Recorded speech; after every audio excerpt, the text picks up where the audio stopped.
1, 2, 3, 4.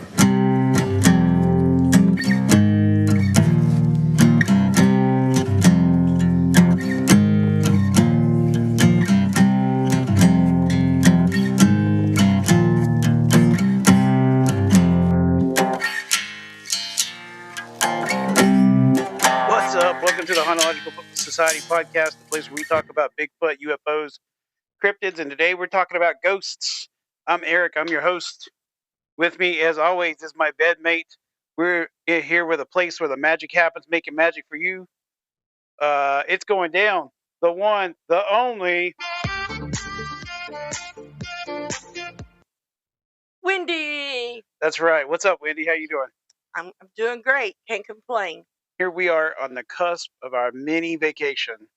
Yay, the beach, my happy place. The beach before we go to the beach. I'm so excited. This time we are going to the North Carolina coast. We don't go to the North Carolina coast ever. Normally we go to Dirty Myrtle. This time we're going to Atlantic Beach, staying basically on the outer banks, or the very bottom half of the outer banks of North Carolina. Wendy, what do you think about Atlantic Beach? You ever been there? I mean, so long I don't remember it. You don't remember it? No, I mean, I remember like my parents being on a pier at night, and my dad's hat flying off into the water. Right. And yeah, that's about it. I don't know if I've ever been to Atlantic Beach. I've been to the Outer Banks before. I've been to Wilmington before. We went to Wilmington together. Well, I was going to say a lot of the beaches down near Camp Lejeune and all that. Yeah. But I've been to Ocracoke. I've been to a couple like Duck, Kill Devil Hills, a couple of those places like that in the Outer Banks. Don't think I've ever been down to Atlantic City though, or Atlantic Beach. Atlantic City, you wish. I do. You know I like to gamble. So, yeah. So, by the way, so this episode is a special quote unquote episode because if we're lucky, Wendy and I might bring back some actual evidence or some photographs to go along with it because we might actually visit the place itself that I'm talking about today. Oh, okay. Gotcha. Yeah. So, before we get there, we got a little business to do. I thought it would be fun to catch up and see what's happening in the paranormal world around the world. So, Wendy, why don't you take us on a little journey and tell us what's up first? Okay. Beep, beep, beep, beep, beep, beep, beep. This just in. Breaking news. Paranormal news. Haunted Annabelle doll sparks online frenzy. Rumors circulated that the infamous Annabelle doll, known from the Conjuring franchise, went missing during a U.S. paranormal tour. Social media buzzed with speculation, some even linking the alleged disappearance to a fire at Louisiana's historic Nottoway Resort. However, Dan Riviera from the New England Society for Psychic Research confirmed via video that Annabelle remains safely housed at the Warrens Occult Museum in Connecticut. So, for those of you who don't know, Annabelle is, like she said, the famous doll from the movie. It's not just a movie, there is an actual real Annabelle. Annabelle remains in the New England Psychological Research for Science Museum, founded by Ed Warren and Lorraine Warren. So, does their daughters run that? It's family. It's still family owned. I think it's their nephew. Okay. I can't remember his name. He's the guy who made the video. That's the guy who runs it. Oh, okay. But he is like their like a nephew or something like that. So yeah, Annabelle is real. However, Annabelle does not look like she does in the movies. If you've never seen the real Annabelle, she's just a Raggedy Ann doll looking doll. Yeah. Now, according to Ed Warren, at one point he did say that dolls could not become attached with entities or spirits or demonics. He said that they would just stand behind the doll and play with it or manipulate the doll, but not actually inhabit the doll. But then, for some reason, when Annabelle comes around, he kind of changed his tune and said, "Oh yeah, they can become Vessels. possessed, this is one of the most dangerous dolls in the world. We're going to lock it away and never open it up again. Money racket. Money. And coincidentally, to this very day, it said, I believe they still do an annual spaghetti dinner with Annabelle where they'll sell you tickets and you can go eat spaghetti and hang out with the Annabelle doll. Okay. Yeah, what they do. And so now Ryan Buell Damn from anything for $1. yeah, now Ryan Buell from Paranormal State, who worked with Lorraine Warren on the TV show, is I guess like in cahoots with the NEPS, is taking Annabelle on a tour to different places. She's going to Texas, like I said, Louisiana. I think she has a date in The actual Annabelle? yeah. Okay. She has a date in Virginia, so they're taking her around to a couple different places. But the rumor is that the doll disappeared. It never disappeared. It was always in their possession, and somehow a fire broke out, and they just immediately started like blaming it on Annabelle. There is a video where you can see someone from Louisiana, and she's kind of put like hoodoo on it or something, trying to shake off the negative energy, because I guess she's afraid of it. But yet it's a replica, right? No, it's a real one. Oh, okay. Yes, the Okay. real one. They do have replicas that they take around. There is a replica that's been going around. I think they put a. I can't remember if it's a replica from the one from the movie or the actual Annabelle, but the replica they put a Bucky's T-shirt on it. I've seen that. Yeah. Yeah, isn't that weird? Yeah. Um, and Ryan Buell posted a video of himself holding a replica or a doll from the movie. I don't know which one. From the movie, and he's on a swing. Just trying to show it off. I don't know. To me, this is a money racket. This is like a this is a bit for them to try to like exploit like Annabelle once again. They've milked all they could from her from the Warrens. Now they're milking her all. Now they've milking her or are going to milk her all they can for the movie theater, the movies. Yeah, because the last Conjuring's get ready to come out. Oh, okay, cool. And which I like the movie series by the way, but I thought we knew all there was, though. I mean, well, the movies they've done, they've only covered like 3 cases. The Warrens had hundreds, if not thousands, of cases. Annabelle cases? Or Not Conjuring specifically cases? Annabelle. Okay, No. so, okay, Not every Conjuring movie is about Annabelle. gotcha. But you know now that the movies are done, they got to find some other way to do it. So they just start taking it around like to different places. And to boost the theatrics, here's an example. When they were carrying her into the French Quarter, they had her draped in a cloth, and there were 2 people were holding her box. So she's in a wooden box, I think made by Ed Warren, and 2 people were carrying the box in as if it's like a heavy, and somebody is following them along, praying and throwing holy water on her. Well, back in the day, and maybe still present, in Louisiana, sometimes when a loved one passes away, they kind of do a parade through the streets, with them carrying, the casket Yeah, and the family behind, yeah. um, usually with like some type of music or whatever to the graveyard. So maybe that's that's something they're trying to replicate. Well, Um, a lot of that comes back from because there's a lot of Tahitian immigrants. Obviously, there's African immigrants down there, like direct descendants from Africa. There's a lot of like Caribbean, like people who are down there, and so a lot of this stuff, like, and even mixed with the French culture, they just compile it all, and they just made it into their own thing, and that's why they do that. But that's stuff that comes from the homeland, from where they're originally from.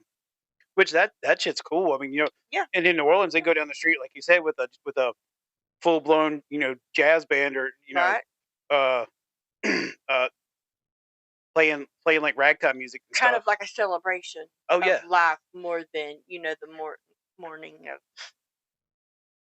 like Amy, Amazing Grace and all yeah, that. 100%. Totally different world. All right, moving on. What's next? Okay, we got Ghost haunts a Maryburgh's historic bond store. Did I say that right? What is it? Maryborough. Oh, yeah, Mary Bros. Yep, Okay. Mary Bros. Because it's in Queensland, Australia. In Queensland, Australia, Maryborough's, a historic Bond store, is offering ghost hunting experience starting May 30th.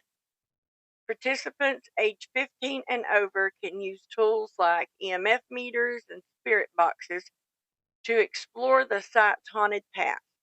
The sessions include the Estes method, a sensory deprivation technique aimed at communicating with spirits. Tickets are priced at $15 per person.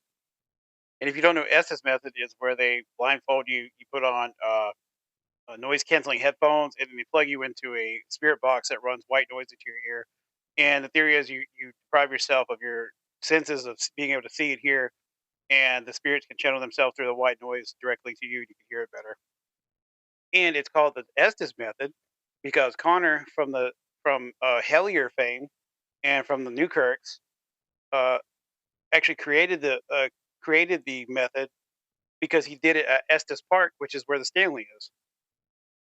So he was the first person to do the Estes method The Stanley Hotel. At the Stanley Hotel, and he just named it after the place that they were at. Or that's what it started being called. That's why it's called the Estes method. Learn something new every day. Mm-hmm. Okay. Bigfoot in Michigan. On May 23rd, 2025, a 47-year-old man and his 12-year-old son reported an encounter near Plum Creek in Monroe County while bow fishing. So they're shooting their bow and arrow in the water fishing? Okay. According to their account, their dog chased what they initially thought was a deer. Suddenly, they heard rustling in a tree and a loud thud as a large animal described as resembling a gorilla in the size of a bear jumped down and moved rapidly through the brush. The creature quickly ascended a slope and disappeared over train tracks. The entire encounter lasted less than 10 seconds, lasted less than 10 seconds, leaving no time for photographs. Matthew Moneymaker, a host of Finding Bigfoot and investigator for the Bigfoot Field Researchers Organization, interviewed the witnesses and found their account credible.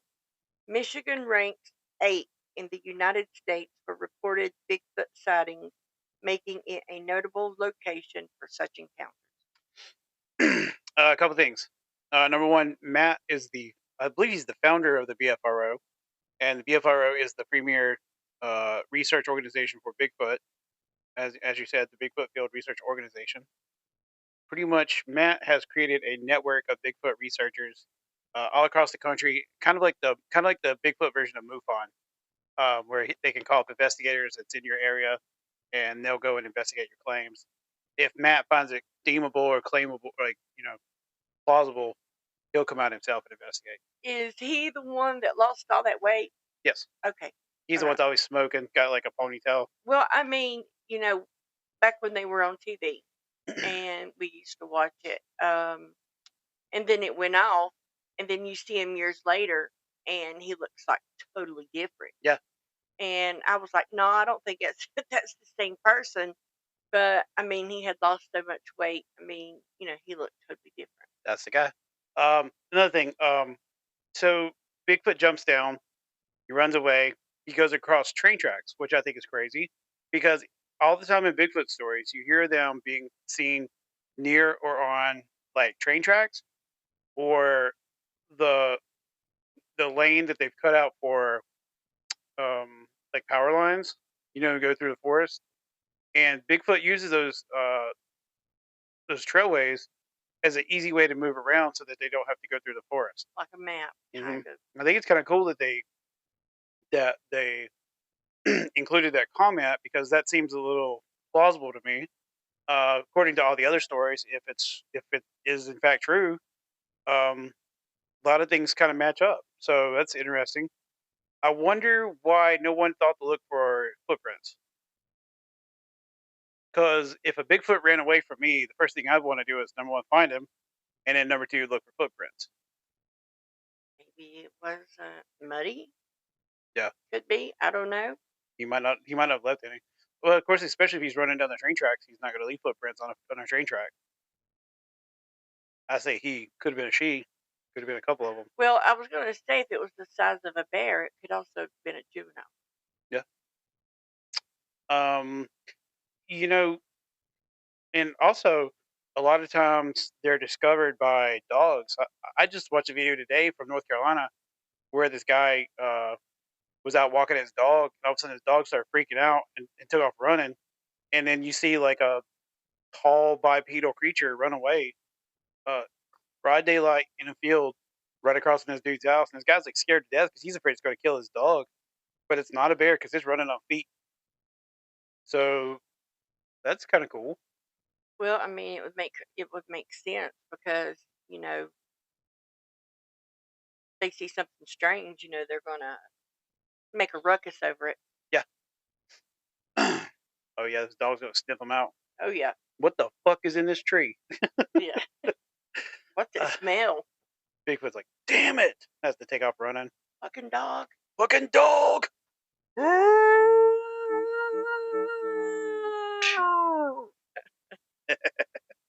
That was my Bigfoot yell. Did you like that, Wendy? I liked it. Yeah. I saw you over there. You liked it. Bigfoot. Is that it? Is that That's everything? it. Yep. It's also kind of cool that there was two people to witness that, father and son. So it sounds like their story matched up. Nothing else. 12 years old. I mean, if Gabe told me he saw something, I'd probably go look around for it. Well, I was going to say it's kind of. I mean, it's kind of hard to get a 12-year-old to like remember a lie Yeah. in full detail. Oh So yeah. I could tell Gabe to come on here and tell you something right now, and it'd be completely different than what I I was going asked to say him. he can't even tell you what he had for lunch, much less I don't know. a Bigfoot sighting. I love when Gabe gets riled up. He's like, Bigfoot's not real. Trying to get a rise out of me. He is 12, I know, it's funny. 11, 12. He's 12. I know, it's ridiculous. So, I guess it's time for the big reveal. Those of you who clicked on the episode, you know where we're going. Fort Macon, found in Atlantic Beach, North Carolina. It's an old Confederate. It was actually used for a lot of different things. Is this where you're wanting to go? Yeah. Okay. It's right near the hotel. It was a Confederate fort. It was used in World War II. It's been used for a couple different things. Now it's a national park or museum, something. I got it written down here. Let's find out what it is. Let's hear about it. And if you're lucky, if all you children are good little boys and girls, maybe Wendy and I will bring back some photographs or some EVPs or something. Nothing else. Me tromping around in the grass. Fort Macon. Fort Macon is located on the Bogue Banks near Atlantic Beach, North Carolina. It's a significant coastal fortification with a rich and multifaceted history. Constructed in the early 19th century, it has served the United States through multiple wars, including the Civil War and World War II. Today, Fort Macon operates as a state park and stands as a preserved example of military architecture and a site of historical and paranormal interest. Already, I like it. The early conception and construction from 1826 to 1834. After the War of 1812 exposed the vulnerabilities of America's coastline, the U.S. government began building a series of coastal defenses known as the Third System of fortifications. The area near Beaufort Inlet was identified as a strategically important location, vulnerable to attack by sea. Construction of Fort Macon began in 1826 and was completed by 1834. It was named after Nathaniel Macon, a respected North Carolina statesman and U.S. senator, and the fort was built using 2 million bricks. And its design featured five-sided walls, 26 vaulted rooms, and thick walls capable of withstanding bombardment. It included a dry moat and was protected by a drawbridge, making it a formidable coastal defense. I want a moat and a drawbridge. That'd Yeah. be badass. You don't. During the Civil War, so it was under the Confederate control, with a succession of North Carolina in 1861. Succession, yeah, that's right. Of North Carolina in 1861, the Confederate forces took control of the fort, and Fort Macon became a key military post guarding Beaufort Harbor and serving as a Confederate supply point. Now, in 1862, the Union siege and capture of the place under the forces of John Glenn Park laid siege to the fort as part of the campaign to secure the North Carolina coast.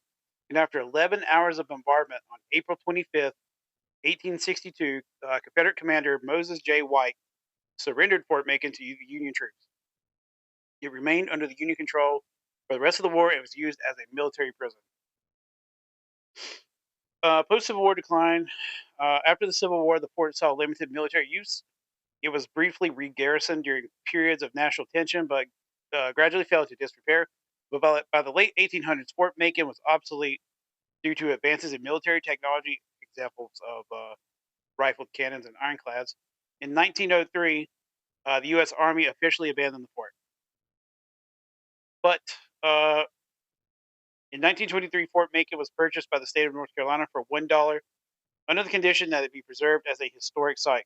Could no longer use it as a Confederate site. It was the second state park in North Carolina and the first restored historic fort in the southeastern United States. That's pretty cool. You know what the first national park in North Carolina was? Uh, no, The Pisgah National Forest, donated by the Vanderbilts. gotcha.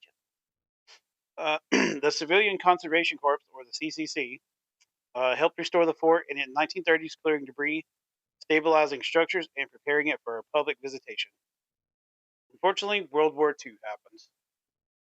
Now, during World War II, the fort was temporarily reactivated by the U.S. Army to defend against potential German U-boat threats along the East Coast.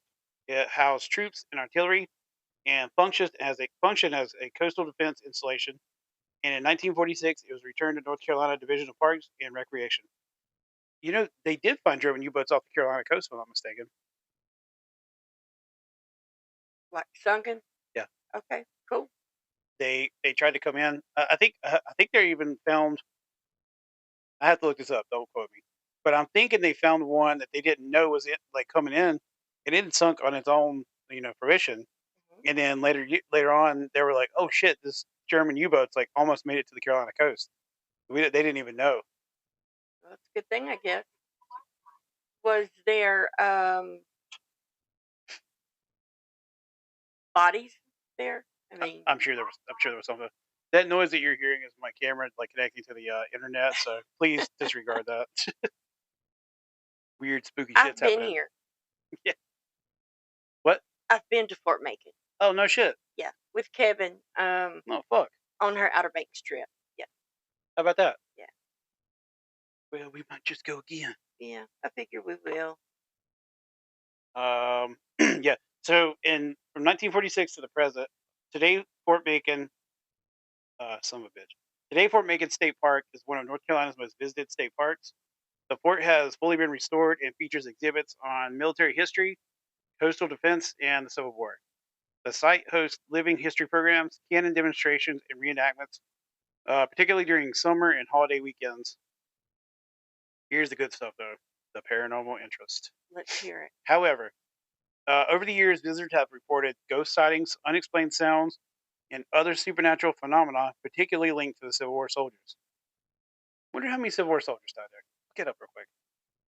Um, there are those who believe Fort Macon is more than just a structure of stone and history, that it holds echoes, residual impressions left behind by those who suffered and died within its walls.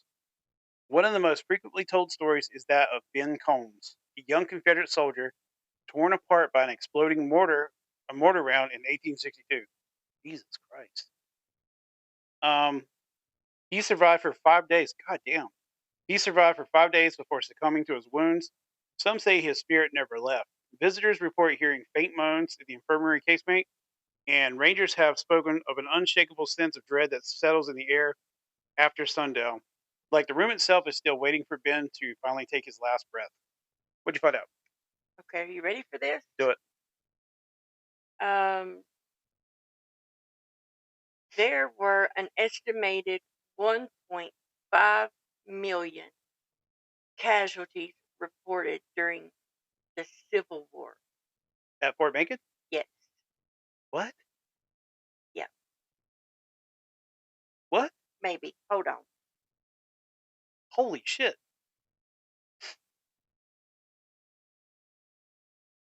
That's insane. That's true. Hold on. Maybe not. I think that was during the entire battle. Okay. I was like, God damn, the water is haunted. I'd be pissed if it wasn't haunting.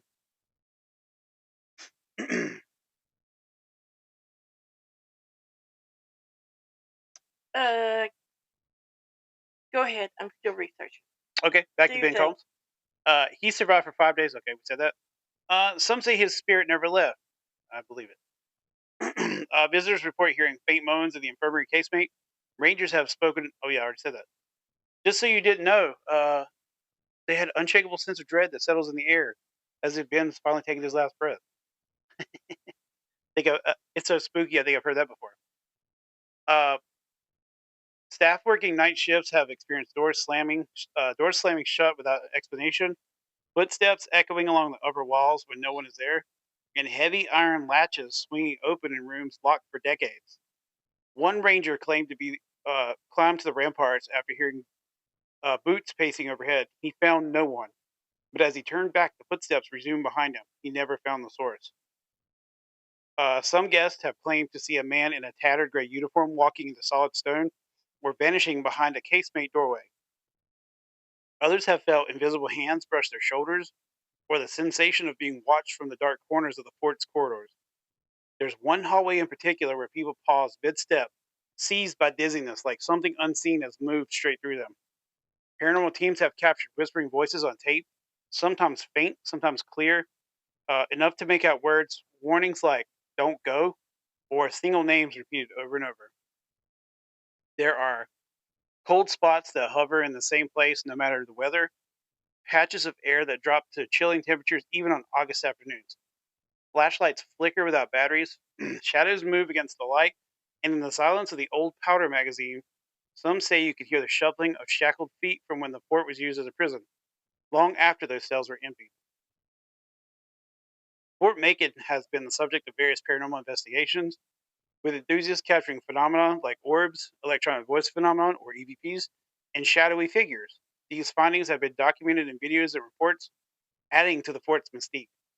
But for those interested in experiencing the fort's eerie ambiance firsthand, the park occasionally hosts such events as Fear at the Fort, where participants can explore the fort after dark and learn about its haunted history. Oh, really? Yeah. Now, what lingers in Fort Macon may not be residual echoes. It may be willful, a presence or several tied to something unfinished, their duty, their death, or perhaps simply the place itself.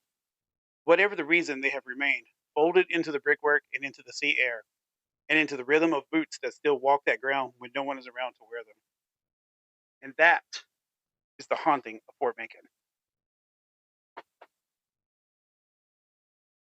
So, what did you find about the number of people that died there? Okay, so here it reports. It just says siege of Fort Macon. Mm-hmm. Okay, and it says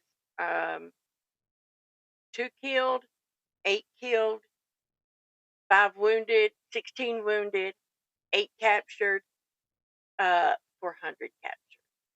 So I don't know in what like casualty and losses they're. You see what I'm saying? Oh, that's a Like, different division. If you look, you can see the divisions that were killed right here. They were. Never mind. yeah, see it. I'm not done. I don't know. That's weird. So maybe they don't know. Not millions as Right. reported. Sorry for the Newsflash: there was not 1.5 million people that died there. Thank God, because we might have been coming home with tons of attachments, trying to get out of that bitch. So, oh wow, because it sits on an island, I think storming that place back in the Civil War was probably hell. Oh yeah, well it gave them an advantage, that's for sure. Yeah, I bet that was like hard fucking siege. You just see like a fucking steamboat coming at you, bunch of dudes with like bayonets and shit ready to come at you. fucking crazy. I kind of find these numbers not accurate. Probably not true. So I feel like that's something maybe we need to research or look for maybe while we're there. Yep. Because I just don't think that a fort was taken under siege and 8 people were killed. Stay tuned because we are going to go to the fort and find out exactly how many people died there. Because there's been more losses, reported in Desert Storm or Yeah. whatever. So yeah, I need a little bit more affirmation than Shit, there was probably more people that died uptown in the courthouse when they burned that motherfucker down. Right. But you don't know. I mean, it could have been one of those things where they were so overwhelmed that they just, once people started dying, they were like, whoa, we surrender. Well, it said 400 were captured. That's a lot of fucking people. That's a lot of people. Turned the place into a prison. Wonder where all the prisoners came from. If they were only from North Carolina, or if they shipped them from out of state and kept them here. Right. What do you remember about going to Fort Macon? I know. Of course, we're with a large group of 8th graders. Mm-hmm. But we had a tour guide. Yeah. And he took us around. They still have cannons. Yeah. Set up, and then we went in and sat on. There's like a large row of steps or whatever, and then he tells stories and all that stuff, and then he lets you kind of just go and explore yourself. Oh, I'm going to be walking around with like a voice box. I'm going to be taking some pictures. I'm going to try to take some recordings. Well, do you plan on going to the nighttime thing or day? Best case scenario, we go at night. However, realistically, if we go at the day, I'll just still do it. I mean, if they offered it in the nighttime, I wouldn't see why we wouldn't go. Yeah. So we might actually go on a ghost hunt at Fort Macon. We could leave Gabe, with his brother. And stay here. We're going to get milk. We'll be back. Yeah. Damn. Dino Nuggies. Yeah. We're going on a Dino Nuggie run. Oh my God. He'd be calling us. He'd be like, I ain't missing that damn trip. We're going to this place that has no Dino Nuggies. There's a food line 5 minutes down the road. I know. There will be damn Dino Nuggies. I wonder what kind of what all tours they offer. Other than just have you not looked it up? I thought that maybe something you'd already looked into. No, I was more worried about getting the episode done, so we would have to worry about it for the weekend. Then. You should have known. Already looked into that. Wow. Yeah. Well, you got anything else? I don't. No. Did they do reenactments for you or anything? No, not back then. It was just the one tour guide. They didn't even shoot the cannon for you? No. Fuck, that's so disappointing. Please shoot this cannon. Please shoot this bayonet. That'd be badass. Yeah, no, they didn't do all that. I mean, it's 8th graders on a school trip. Maybe there'll be a full-on reenactment down there over there. Could be, maybe. God, do you imagine how many EVPs you might pick up during that? What if they're doing a reenactment and there's ghosts in there reliving the war with the reenactors? That would be so sad. Yeah. That's not something I want to witness, I don't think. I mean, it probably happens more times than you think about because those people go crazy over Civil War reenactments. Oh, yeah. I mean, they literally go into the woods and camp like they're literally in a fucking battalion. Have you not saw Sweet Home Alabama? Where Reese Witherspoon's dad's a Confederate soldier. No. Oh yeah. They do all kind of reenactments. I thought that was the Leonard Skinner documentary you're talking about. No.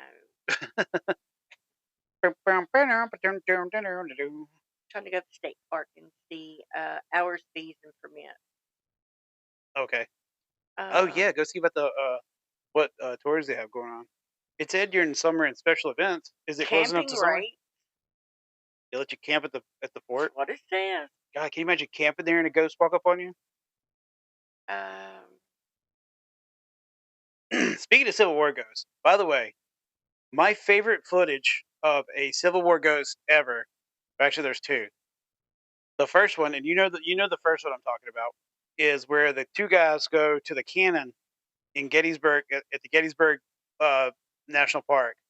They're sitting at one of the cannons, and you see a guy walk from behind the cannons up between the cannon.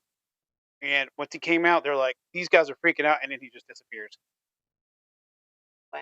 It's fucking awesome. They showed it on Paranormal Caught on Camera. Then I've had to have seen it. I mean, Yeah. My second favorite Gettysburg photo or video is one taken by one of the Kling brothers, because they were in Gettysburg. They were driving by a field, and he caught a small, like, little battalion of like soldiers walking, and they had fucking flags and everything. But then they disappeared. Like, it looked like 4 or 5 people walking with flags, and then like out of nowhere they're just fucking gone. Yep, that's awesome. it was crazy.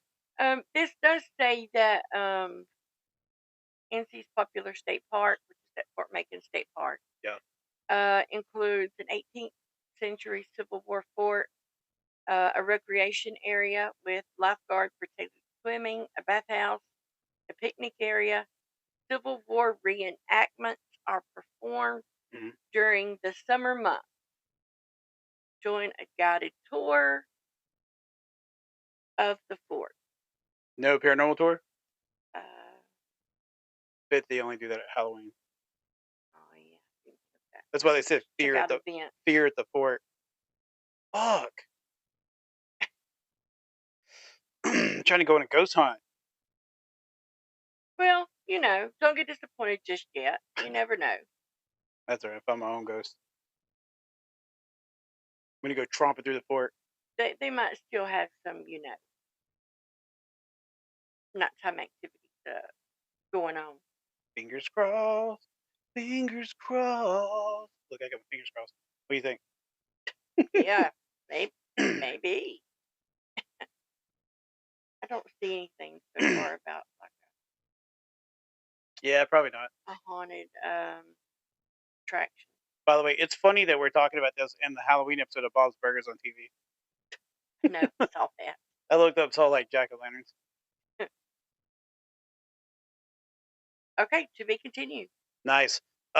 Also, I didn't say anything, but when you're mentioning Annabelle, the light flickered. How funny was that? Did you notice that? I didn't. Did not. Ooh, spooky. Conjure up some shit here, and I'll have to move out. The hell? Anyway, thanks for everybody for coming back to listen. We appreciate those of you that continue to listen to us. Thank you for your support. Please tell your friends, because we need some more listeners. And every little bit helps. So go rate and review us. If you make a comment on one of our episodes, just commenting on the episode, it doesn't do anything. You have to give an actual review. Whatever platform you use, please give us a 5-star review. And you don't have to leave a comment after that if you don't want to. You could just do the 5-star, or you could write an actual review about why this is your second favorite paranormal podcast. Who knows? Second favorite. I know, right? But those 5-star reviews help us get more listeners, because it makes the platform push our podcast more. So the more 5-star reviews, the more listeners, the more we grow. Anyway, Fear the Fort is Friday, October 20th. That's when it starts. So of course it is. Fuck. Anyway, have you been to Fort Macon? Have you seen a Confederate ghost? You got video of said Confederate ghost? You got an EVP? Or you just got a photograph? None of the above. You just got a random ghost story. Send us an email at thehauntologicalsociety@gmail.com. Follow us on Facebook at the Hauntological Society Podcast. There is 2 Facebook pages, by the way. One is a business page. One is a page that I created. The page that I created is it has has our logo with the Bigfoot, UFO, and the ghost on there. Follow that one, not the one with the Satanic Panic at the Disco. Which, if you have not listened to the first 3 episodes, we had a big 3-parter just to kick us off. Go back and listen to those. The bonus episode, by the way, is the missing audio from the first one. You know what to do. What else? What am I missing? What am I forgetting? Oh yeah, we got a merch store. It's linked on the Facebook page. It's at the top of the page. Click on the link. Go pick out. We got shirts, hoodies, coffee mugs, stickers, and more to come. What else? I think that wraps it up. All right. Well, this weekend we'll see you at Fort Macon, Fort Macon, Georgia. I heard that. Yep. Fort Macon at Atlantic Beach. Here we come. Those of you, once this episode drops, probably around Sunday, we'll have already gone, probably. So we had a great time.